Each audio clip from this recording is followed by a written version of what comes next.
আসসালামু আলাইকুম রহমতুল্লাহ। সম্মানিত ভিউয়ার্স, অনেকেই জানতে চান যারা দেশি মুরগিকে ডিম দিয়ে কুচে বসান তারা মুরগির বাচ্চা বের হওয়ার পরে সর্বপ্রথম মুরগিকে কি ট্রিটমেন্ট নেবেন। সর্বপ্রথম মুরগিকে এই লেবু আর চিনির পানি দিবেন খাইতে, লেবু আর চিনির পানি খাইতে দিবেন। এরপরে 1 থেকে 1.5 ঘন্টা পরে আপনারা সোনালি স্টার্টার যে ফিডটা আছে সেই ফিডটা খাইতে দেবেন।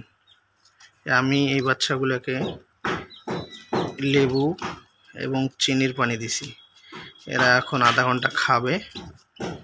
খাওয়ার পরে তারপরে আমি এদেরকে ফিড দেব।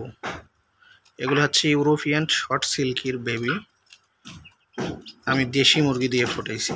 এগুলো আবার দেশি মুরগির বাচ্চা ভাবিয়েন না, এগুলো হচ্ছে ইউরোপিয়ান শর্ট সিল্কির বেবি। তো এই ছিল আজকের ভিডিও।